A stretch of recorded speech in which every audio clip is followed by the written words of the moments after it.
तो शुभेंदु अधिकारी जो साफ तौर पे कह रहे हैं कि योगी मॉडल कोलकाता में भी आए, पश्चिम बंगाल में भी आए, वो कह रहे हैं योगी आदित्यनाथ को बंगाल आना चाहिए, बंगाल आने की अपील कर रहे हैं। बंगाल को योगी की जरूरत है। जिस तरह से उत्तर प्रदेश में योगी आदित्यनाथ ने बुलडोजर एक्शन के जरिए बता दिया वहां के अपराधियों को कि अपराध नहीं चलेगा, वो ये कह रहे हैं यूपी जैसे जो यूपी में जो हुआ वही बंगाल में होना चाहिए।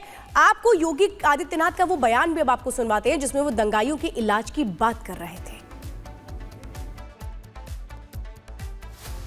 आप याद करिए 2017 के पहले के उत्तर प्रदेश को हर दूसरे तीसरे दिन दंगा होता था। बहनों और भाइयों, इन दंगाइयों का उपचार ही डंडा है, बिना डंडे के मानेंगे नहीं। आप देख रहे होंगे बंगाल जल रहा है, वहां की मुख्यमंत्री चुप है, दंगाइयों को शांति दूत कहती है। अरे लातों के भूत बातों से कहां मानने वाले हैं। लेकिन सेकुलरिज्म के नाम पर इन लोगों ने दंगाइयों को दंगा करने की पूरी छूट दे रखी है। पूरा मुर्शिदाबाद पिछले एक सप्ताह से चल रहा है, सरकार मौन है। बहनों और भाइयों, इस प्रकार की अराजकता पे लगाम लगनी चाहिए और मैं धन्यवाद दूंगा इस बात के लिए वहां की माननीय न्यायालय को, जिन्होंने वहां पर केंद्रीय बलों की तैनाती करके वहां के अल्पसंख्यक हिंदुओं की सुरक्षा की व्यवस्था करने के लिए कदम उठाया है।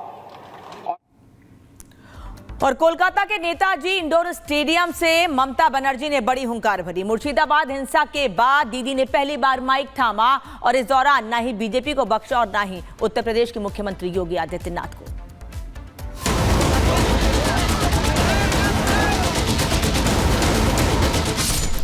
बंगाल में हिंसा की आग में मुर्शिदाबाद जल गया। भीड़ के आक्रोश ने पिता पुत्र को पीट पीट कर मार डाला। हिंसा की आग पर तनातनी ऐसी कि बंगाल में अब माहौल बीजेपी बनाम टीएमसी वाला हो गया है। ममता दीदी ने आज वक्फ पर नेताजी इंडोर स्टेडियम में मीटिंग बुलाई। मीटिंग में मौलाना, इमाम, मुअज्जम और मुस्लिम स्कॉलर शामिल हुए थे। दीदी ने मुर्शिदाबाद हिंसा के बाद पहली बार सार्वजनिक माइक थामा तो निशाने पर बीजेपी रही। ममता दीदी ने जमकर बयानों के बाढ़ चलाए। आप चाहते हैं पोलराइजेशन करने के लिए, हिंदू और मुस्लिम में भागाभागी करने के लिए आप चाहते हैं क्या आपका जुमला सरकार खाली कहे हम हिंदू का है, हिंदू का है और कोई धर्म का नहीं है। आप सिख का बारे में कहो, सिख आपको छोड़ेगा। बाहर से लेके आया 2-3 मीडिया जिसका रुपया बीजेपी पार्टी खुद देता है, बाहर से भी उसका संपर्क है, वो आके झूठा वीडियो दिखाता है और आप बंगाल का नाम पे बदनाम करते हैं। साफ होना चाहिए। दीदी के आरोपों पर बीजेपी भी लगातार हमलावर है और कह रही है कि हिंसा की पूरी जिम्मेदारी ममता बनर्जी की है। दीदी को तो जेल जाना चाहिए। पश्चिम बंगाल से ज्यादा मुसलमान आसाम में हैं। उत्तर प्रदेश में लगभग सिमिलर परसेंटेज ऑफ मुस्लिम्स हैं। देखिए वहां पे कुछ नहीं हो रहा, लेकिन ममता बनर्जी यहाँ पे दंगाइयों को शय दे रही है, दंगाइयों को अलाउ कर रहे हैं। सिर्फ इस बार नहीं, इससे पहले भी जब भी घटना घटी है, मैं तो चैलेंज कर रहा हूं, आप हर जगह में जो लोग विक्टिम हैं उनसे मिलिए। मैं जोगी जी को रिक्वेस्ट करूंगा वो बंगाल में तुरंत आए और किस तरीके से उन्होंने यूपी में दंगाई को सबक सिखा रहा है, वो बंगाल का हिंदू जनता को आकर बोल के थोड़ा हौसला बुलंद होना चाहिए। एंटी हिंदू सरकार हमारी राज्य में प्रतिष्ठित हुआ है। ममता बनर्जी की जो रवैया है वो मुस्लिम से ज्यादा मुस्लिम बनने की चक्कर में आप हिंदू को बलि देना चाहते हैं। ममता दीदी 14 साल से बंगाल की सत्ता संभाल रही हैं, इसीलिए सियासत की टाइमिंग से दीदी बखूबी वाकिफ हैं।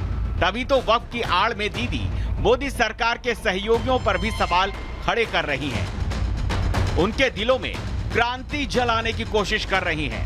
चुपचाप बैठे हैं, नीतीश बाबू चुपचाप बैठे हैं, पूरा सपोर्ट देता है।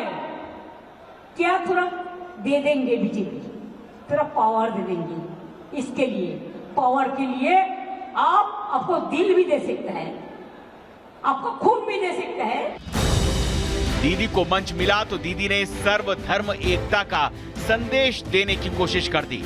दीदी ने सनातनी भगवाधारियों को भी मंच पर स्थान दिया तो पीछे से पगड़ीधारी सिख भाई को भी आगे बुलाया और बताया कि देखो, ममता बनर्जी हर धर्म का बराबर सम्मान करती हैं। लेकिन दीदी ये आप भी जानती हैं और देश का हर नागरिक भी कि बंगाल की सियासत में मुस्लिम वोट बैंक के आगे हर किसी कौम की ताकत कमजोर पड़ जाती है। मंगलवार को उत्तर प्रदेश के सीएम योगी आदित्यनाथ ने मुर्शिदाबाद दंगों पर दीदी को नसीहत दी थी। दीदी उस नसीहत से भी बौखलाई बैठी थी और इसी बौखलाहट में दीदी योगी आदित्यनाथ की आलोचना को लेकर पर्सनल हो गई। यूपीতে 69,000 टीचर चाकरी গেছে। जोगी बड़ो बड़ो बात कर रहा है, सबसे बड़ा भोगी है। महाकुंभ में कितना लोगों का मौत हुआ, कितना लोगों ने इंजर्ड हुआ, कोई लिस्ट ऑफ पब्लिकली दिया नहीं दिया। बड़ा बड़ा बात करते हो, किसने एनकाउंटर में मारा, एक भी मिनट रैली किसी को नहीं करने देते। ये सच है कि 2026 में बंगाल में चुनाव है, इसीलिए बंगाल में फसादी तनाव है और इस तनाव में बंगाल की मासूम जनता पिस रही है। Bureau report, Republic Bharat. और इस वक्त बड़ी खबर आपको बता दें, मुर्शिदाबाद जाएगी एनसीडब्ल्यू की टीम। हिंसा की जांच के लिए एनसीडब्ल्यू ने कमेटी गठित की है। मुर्शिदाबाद जाएगी एनसीडब्ल्यू की अध्यक्ष विजया रहाटकर हिंसा प्रभावित इलाकों का दौरा करेंगी। एनसीडब्ल्यू की टीम हिंसा पीड़ितों से भी मिलेंगी। नेशनल कमीशन फॉर विमेन के अध्यक्ष और जिस तरह से मुर्शिदाबाद में तस्वीरें सामने आई थी उसने हिला करके रख दिया था।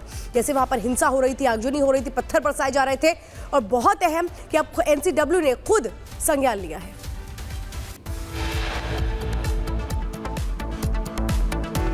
और आगे आपको दिखाएंगे जहन्नुम पहुंचे जूस वाले आतंकी।